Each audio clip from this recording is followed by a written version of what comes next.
Hello everyone. So let us start with the graphical representation of the parameters of the mechanics. सारे parameters के graphical representation हम start करेंगे. So first one is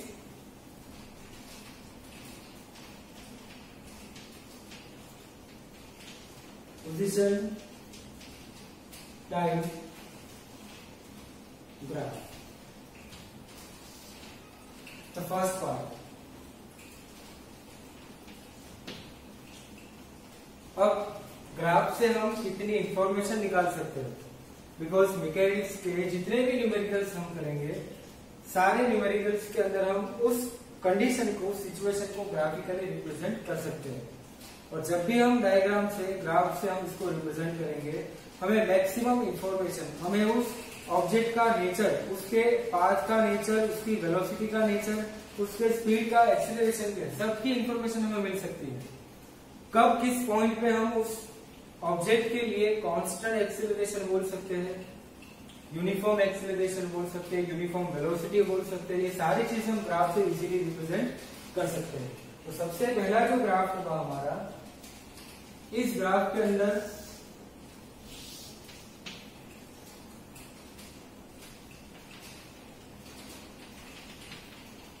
time in second,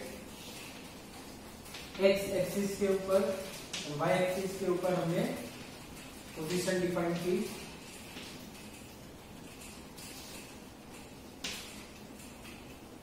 position को हमने small x में define किया. अब अगर हमारे पास कोई एक ऑब्जेक्ट जिसकी एक पोजीशन होगी time t is equal to 0 पर, इस पॉइंट को हमने ओरिजिन ओ से रिप्रेजेंट किया. अब हमारे किसी भी एक ऑब्जेक्ट का ये ग्राफिकल रिप्रेजेंटेशन है. अब इस ग्राफ से हमें कौन कौन सी इंफॉर्मेशन मिल सकती है. फर्स्ट पॉइंट, ऑब्जेक्ट की time t is equal to 0 पे एक पोजीशन होगी x. फॉर एग्जांपल हमने मान ली ये position x0. Time t is equal to 1 second, again हमें सेम पोजीशन मिली. Time t is equal to 2 second, again same position मिली. 3 second, 4 second, 5 second, equal interval के साथ उसकी पोजीशन फिक्स मिली हमें. मतलब ऑब्जेक्ट की पोजीशन चेंज नहीं होगी. अगर ऑब्जेक्ट अपनी पोजीशन टाइम के साथ चेंज नहीं करेगा, इट मीन्स कि हम उस ऑब्जेक्ट को बोलेंगे स्टेशनरी ऑब्जेक्ट. तो अगर आपको position versus time graph given होगा जिसमें हम ऑब्जेक्ट की पोजीशन चेंज नहीं करेंगे विथ रिस्पेक्ट टू टाइम, मतलब हमारा ग्राफ कैसा होगा, एक्स एक्सिस से पैरेलल ग्राफ. ये हमारा एक्स एक्सिस और उसका पैरेलल, ये वाला ग्राफ. तो इसका मतलब क्या, हमें इस ग्राफ से कौन सी इंफॉर्मेशन मिलेगी. तो फर्स्ट पॉइंट इज कि object does not change its position with respect to time. इसका मतलब कि ये ऑब्जेक्ट कैसा होगा, स्टेशनरी. देन इस ग्राफ का नेचर क्या होगा, तो ये ग्राफ ऑलवेज, स्टेशनरी ऑब्जेक्ट का ग्राफ ऑलवेज एक्स एक्सिस से पैरेलल हम रिप्रेजेंट करेंगे. ये एक पॉइंट. इस ग्राफ के लिए स्लोप कितना होगा, तो हमें स्लोप फाइंड आउट करना हमने लोअर स्टैंडर्ड्स में भी सीखा था. स्लोप जब भी फाइंड आउट करेंगे हम दो अलग अलग पोजीशन, 2 पॉइंट्स हम वाई एक्सिस पे यहाँ पे सिलेक्ट करेंगे और उसी वाई एक्सिस के 2 पॉइंट के साथ हम एक्स एक्सिस वाले 2 पॉइंट, मतलब स्लोप का हमारा जो फॉर्मूला होगा y2 minus y1 upon x2 minus x1 y upon x. ये हमारा बेसिक रिप्रेजेंटेशन स्लोप के लिए. तो इस वाले ग्राफ के लिए कोई स्लोप नहीं मिलेगा, बट x के अंदर डिफरेंट पोजीशन, डिफरेंट टाइम ही पॉसिबल है, बट y के अंदर कोई पोजीशन पॉसिबल नहीं है. मतलब y के अंदर हमें कोई भी चेंजेस नहीं मिलेगा. मतलब इस ग्राफ के लिए, इस स्टेशनरी ऑब्जेक्ट के लिए स्लोप कितना आएगा, 0. तो ये सारी इंफॉर्मेशन हमें इस एक ग्राफ से मिल सकती है. तो सबसे पहला पॉइंट, ये ग्राफ किसके लिए रिप्रेजेंट करेंगे, position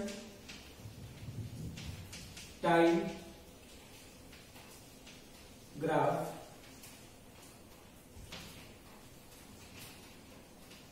for a stationary object. Stationary object के लिए हमने फर्स्ट ग्राफ बनाया। अब कौन सी इंफॉर्मेशन मिलेगी? First one, position of the object does not change with time।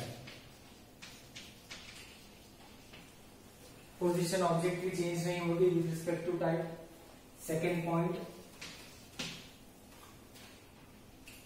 It represents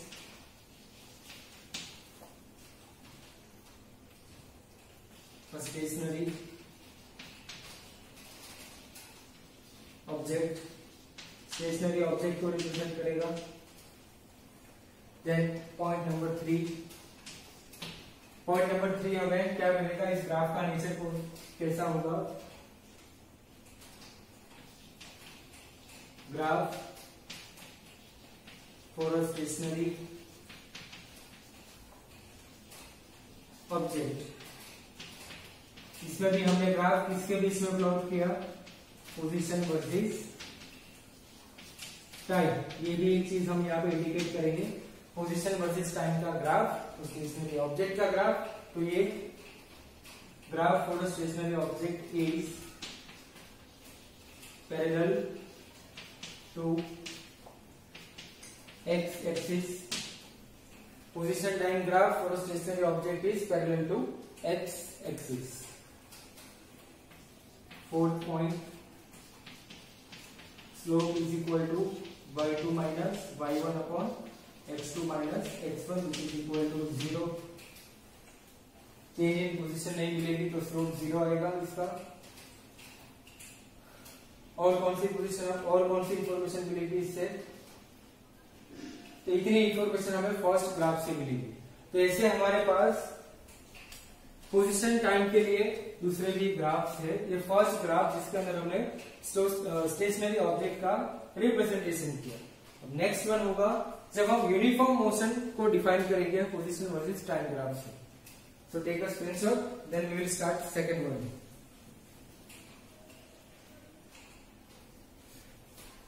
so now the second one is position time graph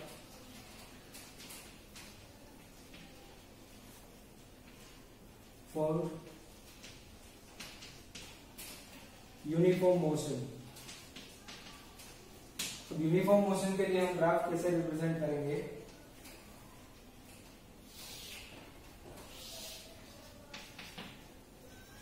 x Y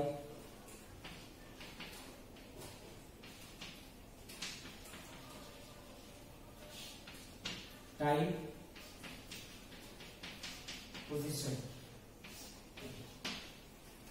अब पहले तो यूनिफॉर्म मोशन को हम डिफाइन करें। तो यूनिफॉर्म मोशन इज कि जिसके अंदर कोई भी ऑब्जेक्ट इक्वल डिस्टेंस कवर करे in equal time interval. If an object covers equal distance in equal time interval then we can say the object has uniform motion. तो uniform motion के लिए एक चीज important, equal distance in equal time interval. Equal distance in equal time interval.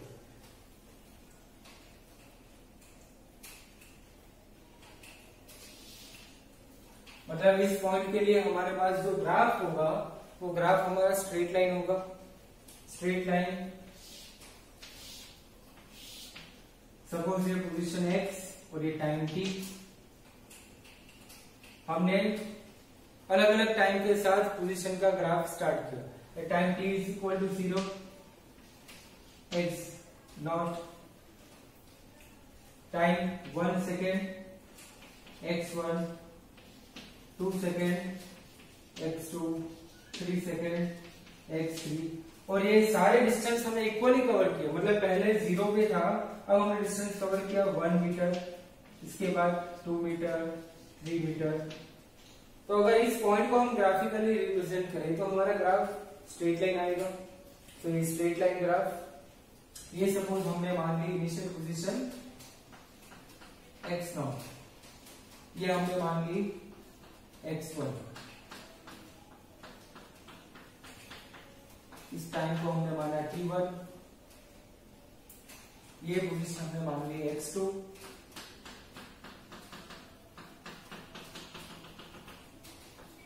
ये हमने point मान लिया t2।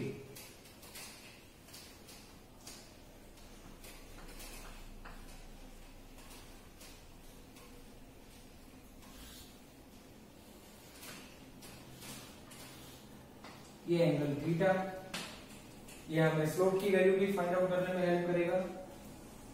सो ये x2 माइनस x1 और ये डिफरेंस मतलब t2 माइनस t1। सो इस ग्राफ से हमें कौन कौन सी इंफॉर्मेशन मिल सकती है? फर्स्ट पॉइंट कि ये यूनिफॉर्म मोशन है। यूनिफॉर्म मोशन के लिए पहली condition, object covers equal distance in equal time interval।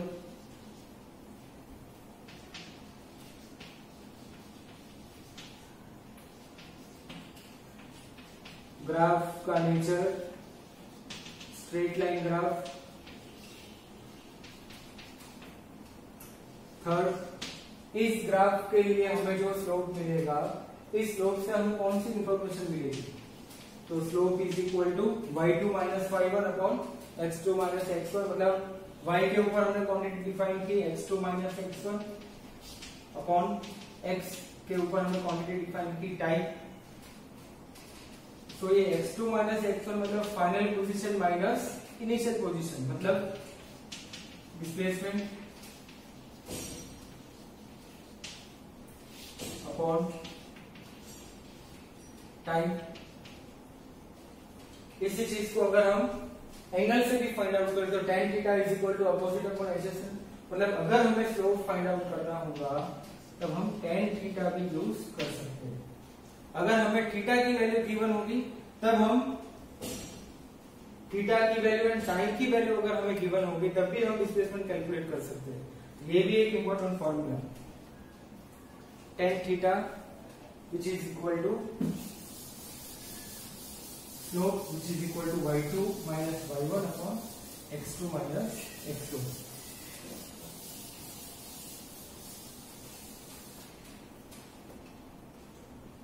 तो ये एक फॉर्मूला हमें याद रखना है।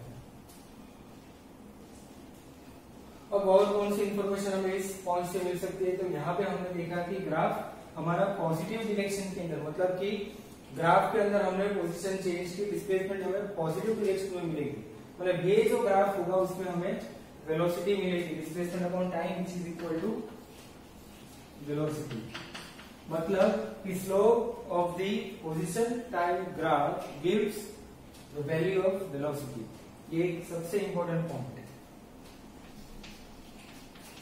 Slope of position time graph gives velocity. अगर ये वेलोसिटी की वैल्यू हमें यहां से मिलेगी तो ये वेलोसिटी पॉजिटिव होगी या नेगेटिव होगी, ये भी एक इंपॉर्टेंट पॉइंट। अगर हमें ग्राफ की वैल्यू के अंदर पोजीशन की वैल्यू इंक्रीज होते हुए दिखी टाइम के साथ, तब हमें ये पता चलेगा कि वेलोसिटी हमारी पॉजिटिव होगी। अगर हमें इसी ग्राफ को अगर हमने रिप्रेजेंट किया डाउनवर्ड डायरेक्शन में, स्लोप हमारा नेगेटिव होगा, तब हमें पता चलेगा कि वेलोसिटी ये हमारी नेगेटिव होगी। तो नेगेटिव के लिए हम ग्राफ कैसे रिप्रेजेंट कर सकते हैं?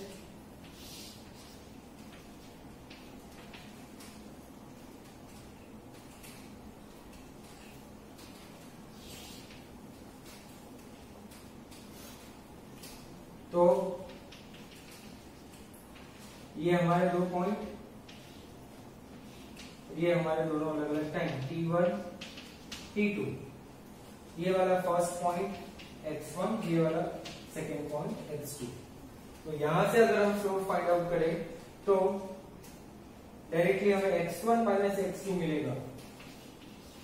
सो velocity is equal to x1 minus x2 upon t2 minus t1, और x1 माइनस x2 की वैल्यू अगर हम फाइंड आउट करें तब हमें वैल्यू नेगेटिव मिलेगी। सॉरी, x2 माइनस x1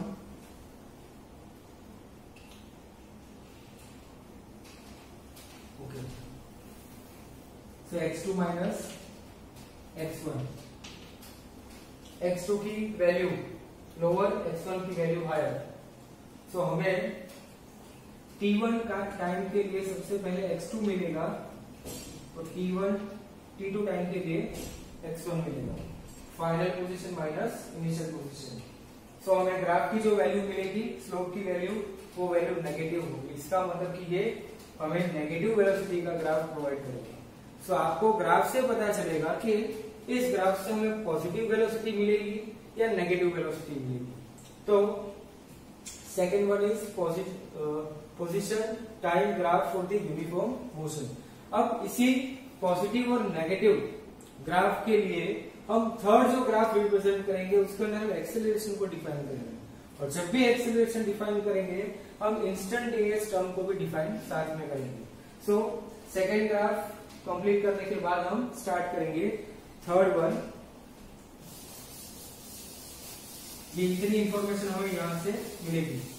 ये हमारे टोटल 3 इंफॉर्मेशन, और ये हमारा एक एमसीक्यू का टर्म भी हो जाएगा।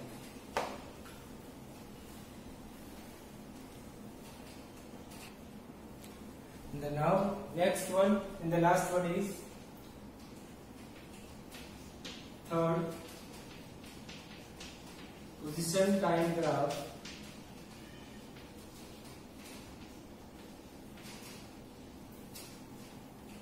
for uniformly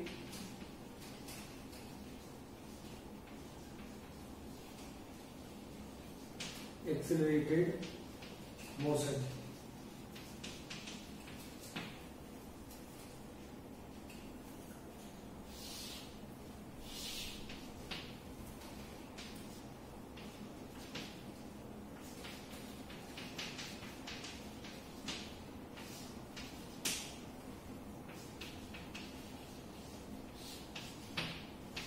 x Y origin.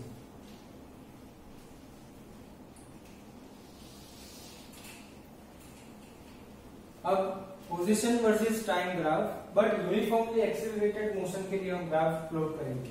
अब पोजीशन टाइम का एक्सेलरेशन के साथ क्या रिलेशन होगा, तो हमने अगर डिस्प्लेसमेंट का टर्म हमें गिवन होगा तो डिस्प्लेसमेंट का 2 टाइम्स हम डिफरेंशिएशन करेंगे, मतलब सेकेंड ऑर्डर डेरिवेशन तक हम उसका डिफरेंशिएशन करेंगे। सो यहां से जो ये ग्राफ हमने प्लॉट किया, इस ग्राफ का रिलेशन होगा x proportional to t square. तो ये प्रोपोर्शनल टू टी स्क्वायर का ग्राफ होगा। हमने जो प्रीवियस ग्राफ जो प्लॉट किया था x वर्सेस t का, मतलब स्ट्रेट लाइन होगा x proportional to t, but यहाँ पे x proportional to t square, तो टी स्क्वायर का ग्राफ हमें इस टाइप से मिलेगा। अब ये जो रिलेशन हमें मिला, ये रिलेशन जब हम इक्वेशन प्रूव करेंगे, इक्वेशन ऑफ मोशन, तब आपको पता चलेगा कि उसके अंदर हमें फर्स्ट इक्वेशन हम प्रूव करेंगे v is equal to u plus at, जो आपने ऑलरेडी लोअर स्टैंडर्ड के अंदर ये इक्वेशन देखी भी होगी, आपने ये इक्वेशन यूज भी की है। बट इस चैप्टर में हम ग्राफिकल कैलकुलस मेथड, मतलब इंटीग्रेशन, इस सारी मेथड से इस तीनों इक्वेशन को प्रूव करेंगे। तो first equation v is equal to u plus at, second equation जो होगी हमारी s is equal to ut plus half at square. ये जो s का टर्म है डिस्प्लेसमेंट, ये होगा x minus x0 which is equal to ut plus half at square. तो x वर्सेस t स्क्वायर का ग्राफ, जिससे हमें एक्सेलरेशन मिलेगा। तो इसी सेकेंड इक्वेशन का रिप्रेजेंटेशन हमने यहाँ पे किया। तो ये बाद में हम डिस्कस करेंगे। फर्स्ट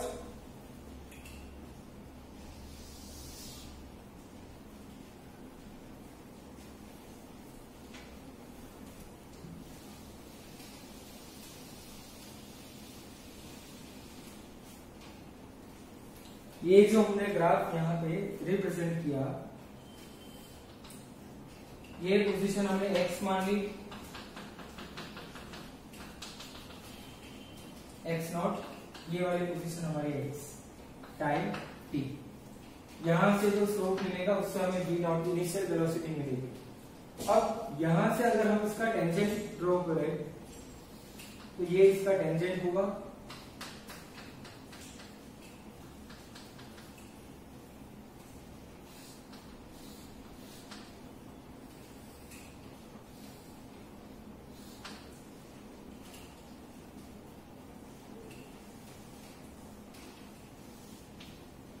ये इसका हमने स्लोप फाइंड आउट किया।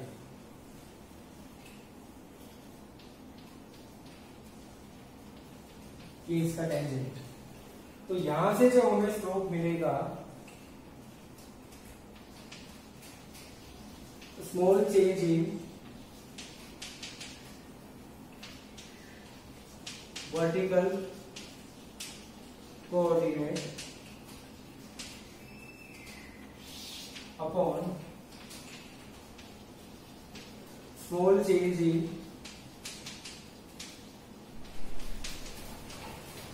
horizontal coordinate. So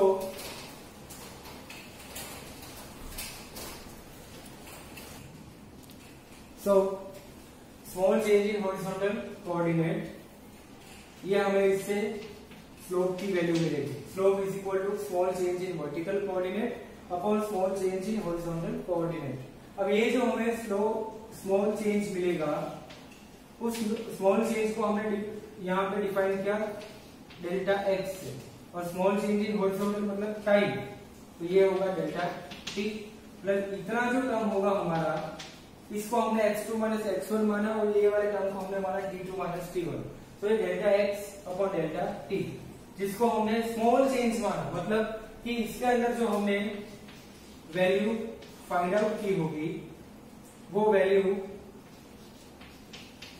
लिमिट के लिए होगी delta t tends to 0 limit delta x by delta t. तो हमें यहां से जो वैल्यू मिलेगी ये वैल्यू होगी v dx बाय dt। तो ये जो हमने ग्राफ बनाया यूनिफॉर्म एक्सेलरेशन का ग्राफ, इस ग्राफ से हमें इंस्टेंटेनियस वेलोसिटी की वैल्यू मिलेगी। जो हमारा प्रीवियस ग्राफ था उससे हमें एवरेज वेलोसिटी की इंफॉर्मेशन मिलेगी, और इस वाले ग्राफ से हमें इंस्टेंटेनियस वेलोसिटी की वैल्यू मिलेगी। So instantaneous velocity v is equal to dx by dt। Small change it means कि हमने डेल्टा t को लिमिट किया, अप्रोच किया अप टू 0 टाइम के लिए। So delta t tends to 0 delta x by delta t which is equal to dx by dt। ये हमारा final coordinate होगा इस ग्राफ के लिए। सेकंड पॉइंट, और हमें इस ग्राफ से कौन कौन सी इंफॉर्मेशन मिलेगी, तो इस ग्राफ के अंदर हमें यूनिफॉर्म एक्सेलरेशन मिलेगा। सेकंड पॉइंट, हमें इस ग्राफ के स्लोप से इंस्टेंटेनियस वेलोसिटी मिलेगी। ये भी जो इंस्टेंटेनियस वेलोसिटी मिलेगी ये भी हमारी पॉजिटिव डायरेक्शन में होगी, बिकॉज ग्राफ हमारा टोटली इंक्रीज हो रहा है। अगर ये सेम ग्राफ हमें इस डायरेक्शन में मिलेगा तब हम मानेंगे कि ये एक्सेलरेशन, ये हमारा जो वेलोसिटी जो हमें मिलेगी वो नेगेटिव होगी। So velocity can be positive, can be negative. तो इसी के लिए हम दोनों अलग अलग वेलोसिटी को, पॉजिटिव नेगेटिव को ग्राफिकल रिप्रेजेंटेशन का इजीली कर सकते हैं। अगर ग्राफ हमारा पॉजिटिव डायरेक्शन में और इंक्रीमेंट वाले डायरेक्शन में मूव होगा तब हमें पॉजिटिव वैल्यू मिलेगी, और इसी ग्राफ को अगर हम नेगेटिव डायरेक्शन की ओर मूव कराएंगे तब हमें नेगेटिव वैल्यू मिलेगी। So depends on the condition की सिचुएशन आपको क्वेश्चन के अंदर किस टाइप की गिवन है, उस सिचुएशन को अगर हम यहाँ पे प्लॉट करेंगे तब हमें पता चलेगा कि उस सिचुएशन के अंदर हमारी वेलोसिटी पॉजिटिव थी या नेगेटिव थी। तो ग्राफिकल रिप्रेजेंटेशन मैकेनिक्स के लिए बहुत ही इंपॉर्टेंट है। हमने आज इस लेक्चर के अंदर 3 ग्राफ पोजीशन टाइम के लिए अप्लाई किए। अब इस तीनों ग्राफ के बाद हम वेलोसिटी टाइम के ग्राफ भी अप्लाई कर सकते हैं। So first 3 graph position time के लिए, कौन सा ग्राफ किस वैल्यू को रिप्रेजेंट करेगा, कौन से ग्राफ से हमें स्लोप मिलेगा, स्लोप का फॉर्मूला क्या होगा, ये सारी इंफॉर्मेशन हमें ग्राफ से मिलेगी। सो नेक्स्ट लेक्चर में हम नेक्स्ट 3 ग्राफ स्टार्ट करेंगे, वेलोसिटी वर्सेस टाइम ग्राफ।